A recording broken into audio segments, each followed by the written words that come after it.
Hello students. In the previous video we have derived the equation for V1 and V2. Velocity of the mass M1 M2 moving in the same direction. So these are the velocity after the collision. तो ये derivation हमने किया था in the previous video. Now we are going to study some special cases. कि कुछ खास बातें, कुछ स्पेशल केसेस हम पढ़ेंगे और उन केसेस में V1 और V2 की वैल्यू क्या होने वाली है, लेट डू इट। तो चलिए स्टार्ट करते हैं। यहां तक आपने डेरिवेशन कर लिया होगा, अब हम इससे आगे बढ़ेंगे। चलिए, तो हमारा टॉपिक था elastic collision in one dimension. इसको हम कई बार elastic collision in one dimension और हम ये भी बोल देते हैं हेड ऑन कोलिजन। इसका एक दूसरा नाम और होता है, आप इसको लिख सकते हैं elastic collision in one dimension या हेड ऑन कोलिजन। ठीक है, ये भी इसका एक नाम होता है। चलिए, तो यहां तक हम कर चुके थे। तो इसके बाद प्यारे बच्चों हम आगे बढ़ते हैं सम स्पेशल केसेस। तो सबसे पहले हम स्टडी करते हैं केस वन। तो केस वन हम लेते हैं कि मान लीजिए इफ बोथ द बॉडी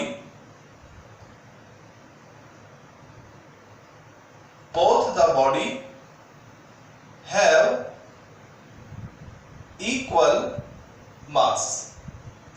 यानी जो मूविंग बॉडी है, जैसे ये मास m1 मूव कर रहा था u1 वेलोसिटी से, मास m2 मूव कर रहा था u2 वेलोसिटी से, और कोलिजन के बाद आफ्टर कोलिजन m1 का मास v1 हो जाता है और m2 का मास v2 हो जाता है, जिनके फॉर्मूले v1 और v2 के फॉर्मूले ये हमारे पास हैं। ओके, तो बिफोर कोलिजन और ये क्या कंडीशन थी, आफ्टर कोलिजन। तो हमसे कहा गया है कि मान लीजिए ये जो दोनों बॉडी हैं m1 m2, इनके मास क्या हो, सेम। यानी m1 is equal to m2 is equal to m। ये जो दो बॉडी आपस में कोलाइड करेंगी, मान लीजिए इन दोनों के मासेस क्या हो, सेम। यानी m1 भी m हो और m2 भी क्या हो, m। यानी मासेस क्या हो, दोनों के सेम। तो ऐसा हो जाए तो क्या होगा, तो लेट्स सी। तो देख लीजिए v1 की वैल्यू क्या है प्यारे बच्चों, ये हमारे पास v1 की वैल्यू है। v1 is equal to u1 m1 minus m2 m1 plus m2 two m2 u2 over m1 plus m2। ये हमारे पास किसकी वैल्यू है, v1 की वैल्यू। और ऐसे ही v2 की वैल्यू हमारे पास क्या है, u2 m2 minus m1 m2 plus m1 two m1 u1 over m1 plus m2। ये हमारे पास v1 और v2 की वैल्यू है। तो जो गिवन कंडीशन है वो इसमें पुट करते हैं। तो देखिए हमसे कहा गया है m1 और m2 सेम है, किसके बराबर है, m के। तो देखिए u1 ये क्या हो जाएगा, m minus m, m plus m, two m u2 और m plus m। Value put कर दी। ऐसे नीचे वाली इक्वेशन में देखिए क्या हो जाएगा, u2 m minus m, m plus m plus का 2 m u1 m plus m। What we have done dear student, हमने m1 और m2 की वैल्यू क्या पुट कर दी है, m पुट कर दी है। तो देखिए क्या मिलेगा, m माइनस m, ये पूरा टर्म क्या हो जाएगा, zero, this whole term become zero. और यहां हमें क्या मिलेगा, 2m u2, m plus m कितना हो जाएगा 2m, and this become u2। ऐसे ही ये पूरा टर्म क्या हो जाएगा zero,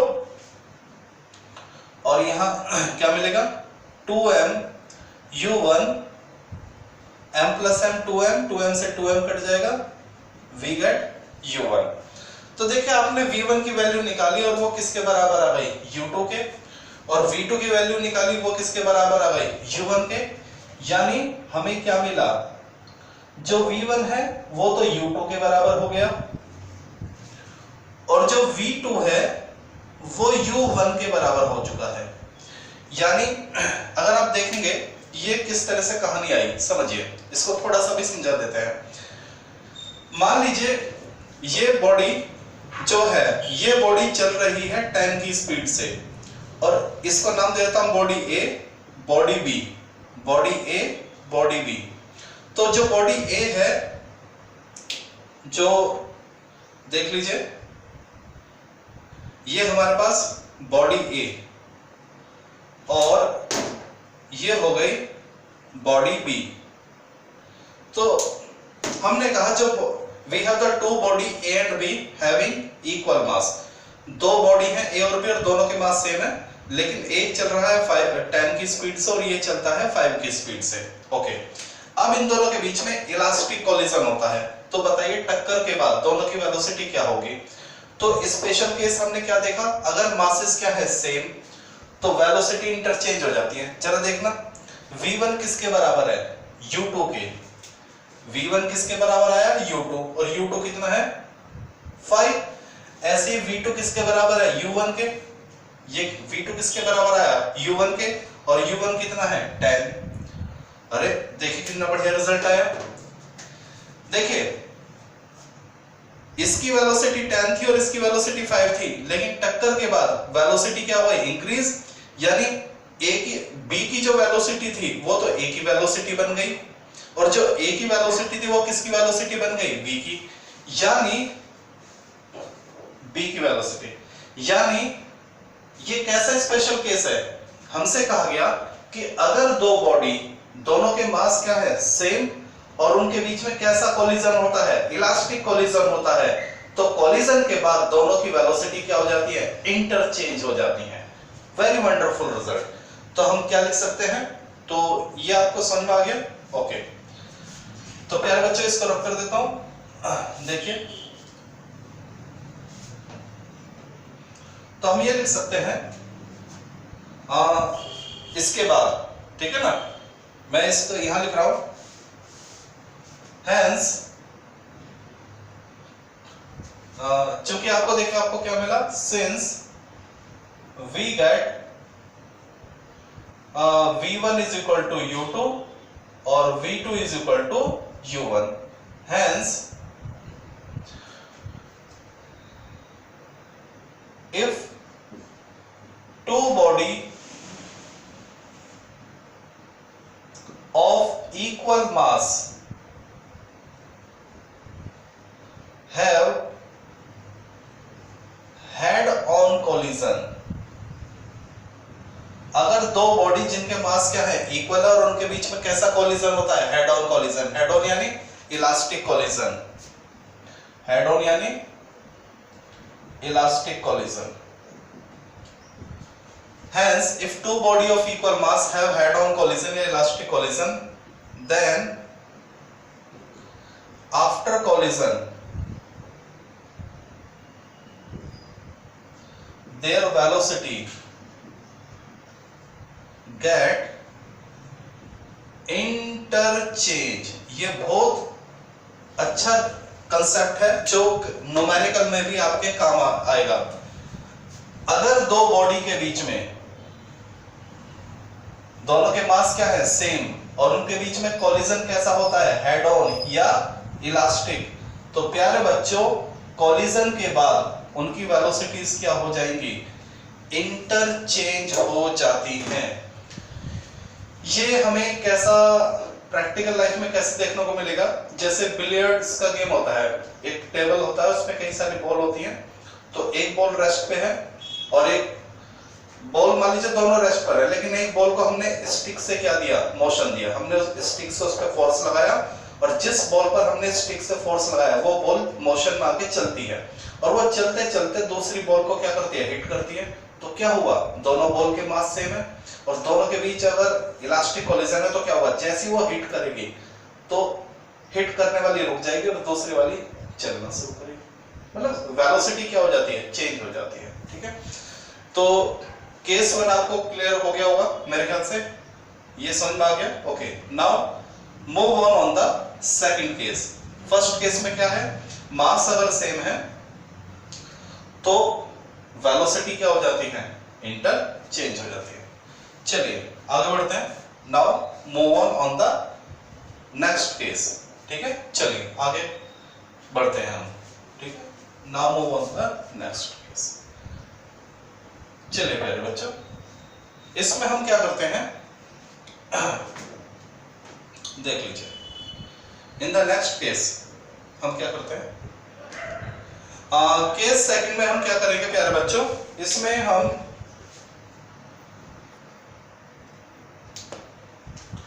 okay student, in the next case हम ये मान के चलते हैं,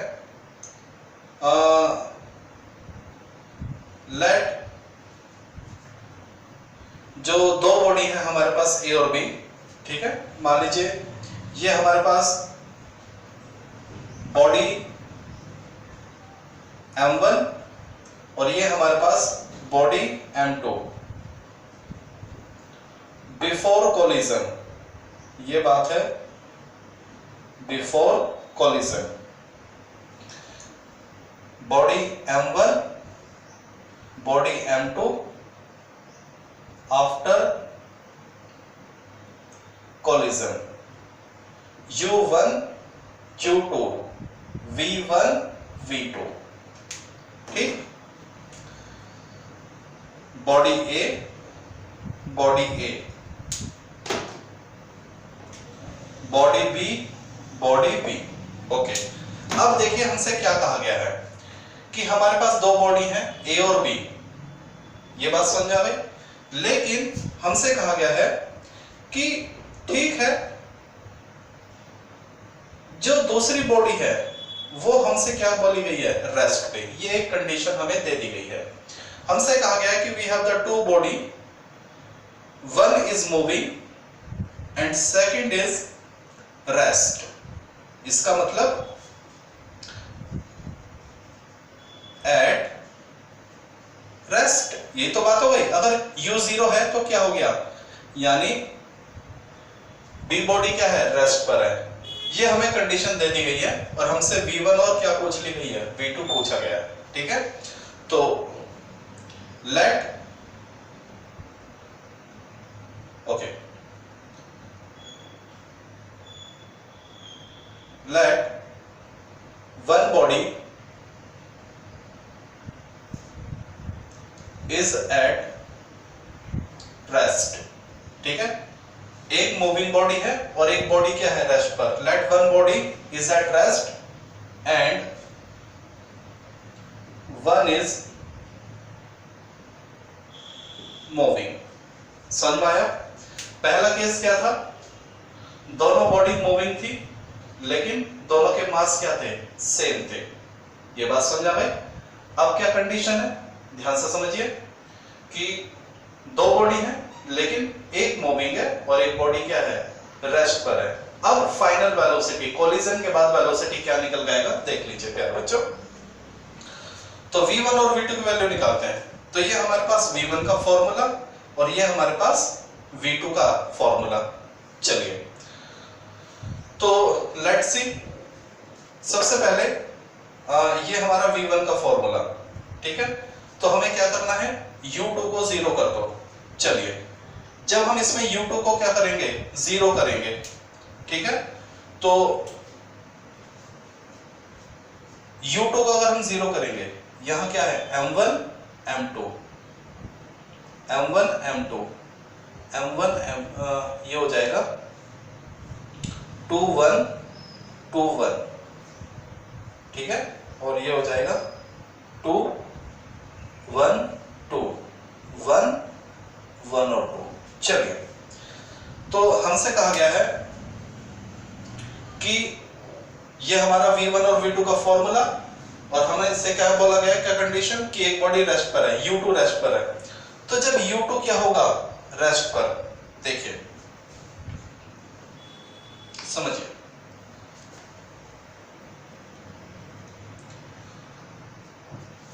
एक मूविंग बॉडी है, एक रेस्ट पर है, टक्कर हो जाएगा तो आफ्टर द कोलिजन क्या रिजल्ट आएगा, तो V1, तो U2 क्या है 0, तो ये पूरा टर्म क्या हो जाएगा 0 हो जाएगा, यानी हमें क्या मिलेगा U1 M1 minus M2 M1 plus M2 इतना मिलेगा।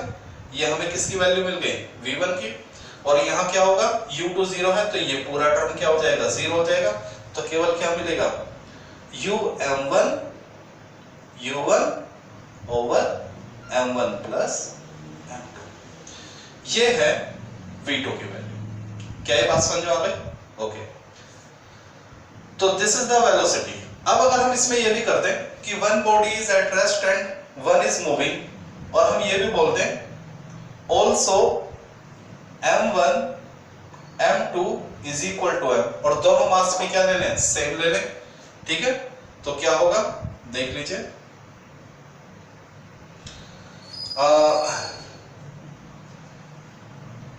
ये क्या हो जाएगा 0, और ये क्या हो जाएगा U1। देख लीजिए V1 की वैल्यू क्या आ गई, देखिए V1 की वैल्यू क्या आई 0, V2 की वैल्यू क्या आ गई U1, यानी पहला केस हमने क्या किया था कि अगर दो बॉडी मूविंग बॉडी हैं, if the two body are moving body, लेकिन दोनों के मास क्या है सेम, तो वेलोसिटी क्या हो जाती है इंटरचेंज। और यहां हमने देखा कि दो क्या हैं, पहले केस में मास सेम थे और वेलोसिटी क्या हुई थी इंटरचेंज। इस केस में मास सेम है और एक बॉडी रेस्ट में भी है, तब भी क्या केस आया, वेलोसिटी क्या हुआ इंटरचेंज, यानी जो बॉडी चल रही थी ए, वो कोलिजन के बाद रुक गई और जो रुकी हुई थी वो चलने लगी। क्या ये बात समझ में आ गई? तो इसमें भी वेलोसिटी लगभग क्या होती है, चेंज होती है, ठीक है। चलिए ओके स्टूडेंट्स, ये केस आपको समझ में आ गया होगा। इसके बाद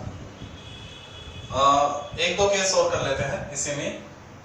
केस थर्ड हम ऐसे लेते हैं, ये हमारा मास M1 मास M2, ठीक है, before collision U1 velocity, collision से पहले वेलोसिटी क्या है U1 और U2, और मास M1 और मास M2, और आफ्टर कोलिजन वेलोसिटी क्या है V1 और V2, ठीक है। चलिए अब हम इसमें क्या केस लेते हैं कि एक बॉडी को रेस्ट पे ले लेते हैं। ये जो बॉडी है ये क्या हो गई एट रेस्ट बिफोर कोलिजन, और ये बात है आफ्टर कोलिजन। तो आप कहोगे सर ये बात तो आपने यहां भी कर ली थी कि एक बॉडी मूविंग है और एक बॉडी क्या है रेस्ट, लेकिन डियर स्टूडेंट ठीक है ये दोनों केस सेम है, एक बॉडी मूविंग है और एक बॉडी रेस्ट है, लेकिन यहां मैंने मासेस क्या लिए हैं सेम लिए हैं। मैं यहां पर मास सेम नहीं लेता हूं, तो क्या लेता हूं, मैं ये मान लेता हूं let M1 is very very very large M2। मैं ये मान लेता हूं कि M1 जो है वो M2 से क्या है बहुत ही ज्यादा क्या है हैवी है। जो मूविंग बॉडी है उसको मैंने क्या मान लिया हैवी, जो मूविंग बॉडी है, moving body is heavy.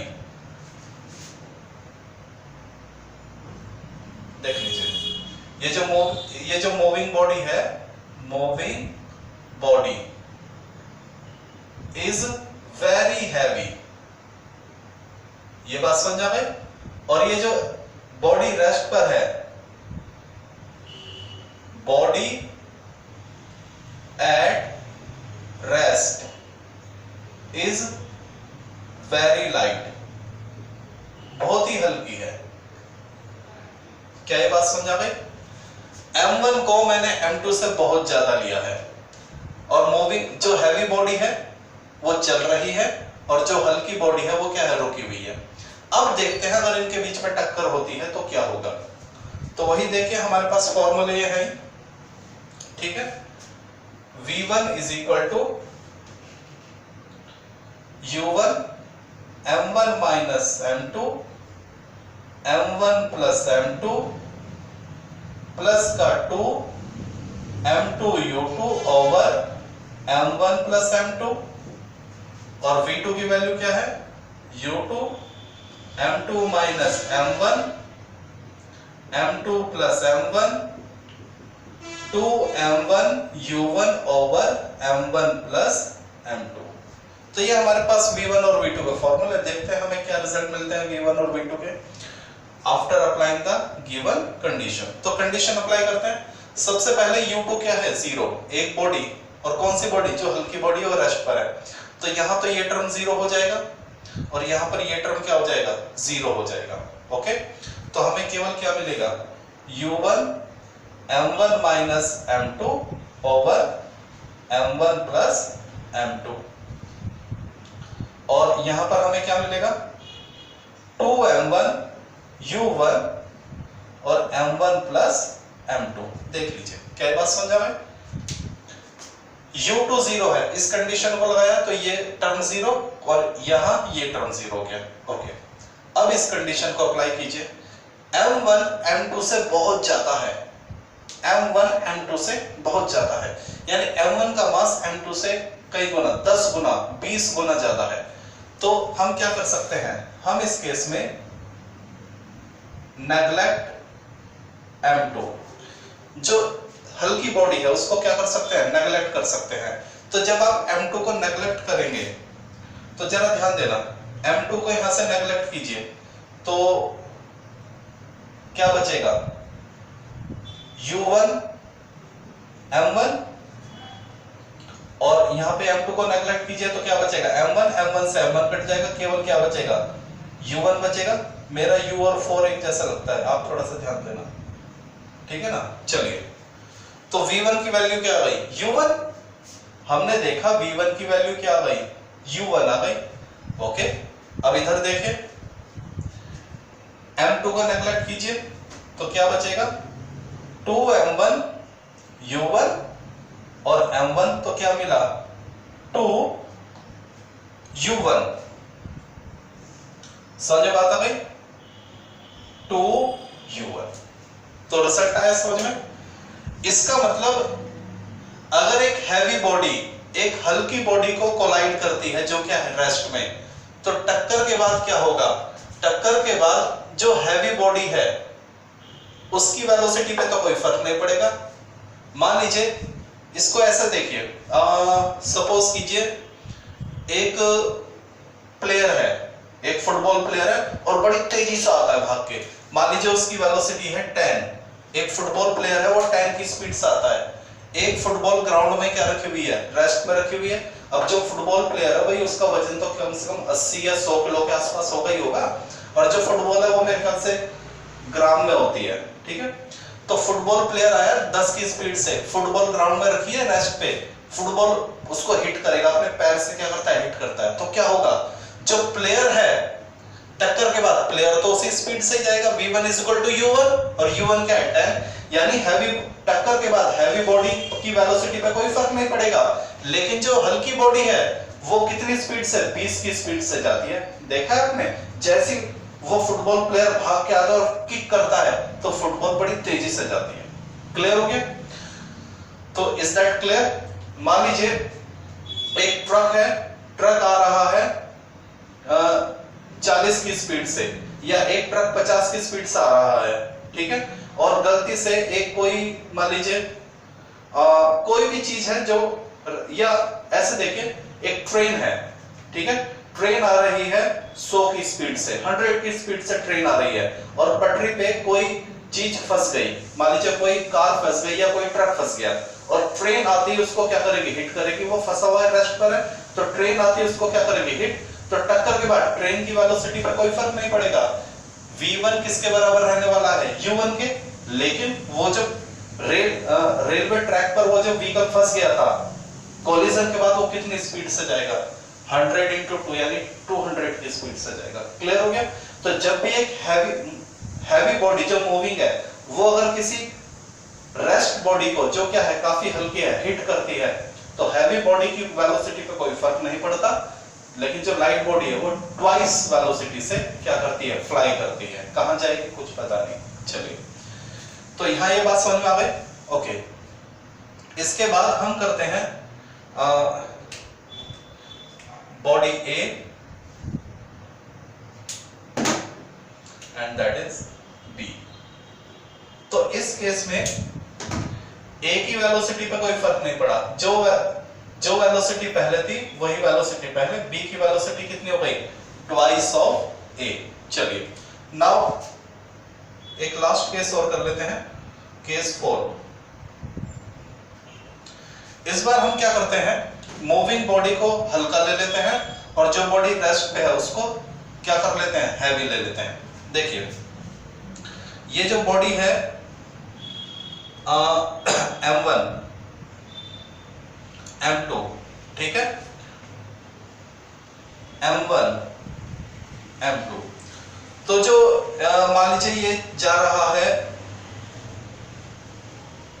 u1 से, ये जाता है u2 से, ये v1 और ये क्या हो गया v2। तो इसको हम ले लेते हैं, जो मूविंग बॉडी है उसको हम ले लेते हैं लाइट बॉडी, ठीक है ना, लाइट, और m जो रेस्ट पर है उसको हम ले लेते हैं हैवी। इस बार हमने क्या करा, पहले हैवी बॉडी मूविंग थी और लाइट बॉडी रेस्ट पर थी, इस बार उल्टा कर दिया, लाइट बॉडी को मोशन दे दिया और हैवी बॉडी को रेस्ट पे कर दिया। अब देखते हैं टक्कर के बाद क्या होगा, ये बिफोर द कोलिजन और ये आफ्टर द कोलिजन। तो क्या ये बात समझ में आ गई? ओके, और वही जो m1 है उसको काफी क्या ले लिया, बड़ा ले लिया m2 से, m1 is very very large m2, तो हम जो क्या कर देंगे, नेग्लेक्ट m2, नहीं, उल्टा कर दिया ना, m1 छोटा है प्यारे बच्चों, m1 क्या है, हल्का है, तो जो हल्की बॉडी है उसका मास क्या कर देंगे, नेग्लेक्ट कर देंगे। चलिए, एक हल्की बॉडी जो मूविंग में है और वो हैवी बॉडी को क्या करती है, हिट करती है, तो कोलिजन के बाद रिजल्ट क्या आएंगे देख लेते हैं। तो देखिए, v1 की वेलोसिटी क्या है, u1 m1 minus m2 m1 plus m2 plus 2 m2 u2 और m1 प्लस m2। v2 की वैल्यू देखिए, u2 m2 माइनस m1 और m2 प्लस m1 प्लस का 2 m1 u1 m1 plus m2। चलिए भाई, ये हमारे फॉर्मूले हैं v1 v2 के, कंडीशन को अप्लाई कीजिए। सबसे पहले u2 को 0 रखिए, तो ये टर्म 0 हो जाएगा और ये टर्म क्या हो जाएगा, 0। ओके, फिर m1 को नेग्लेक्ट कीजिए, तो v1 के लिए तो ये टर्म बचा, तो m1 को अगर मैं नेग्लेक्ट करूंगा तो यहां बचेगा माइनस का u1 m2 और m2 को 0 रखेंगे तो नीचे क्या बचेगा, m1 को नेग्लेक्ट करना है तो क्या बचेगा, माइनस का u1 m2 और नीचे m2, तो ये बचेगा माइनस का u1। देख लीजिए, जो v1 है वो क्या आ गया, माइनस का u1 आया, ओके, और v2 देखिए, सबसे पहले तो u2 0 है तो ये पूरा टर्म क्या हो जाएगा, 0 हो जाएगा। इधर देखिए, m1 को क्या ले लीजिए 0, तो ये पूरा टर्म क्या आ जाएगा 0 आ जाएगा। u2 की वजह से ये पूरा टर्म 0 और m1 0 की वजह से ये पूरा term 0। What a wonderful result. देखिए अभी समझा देते हैं।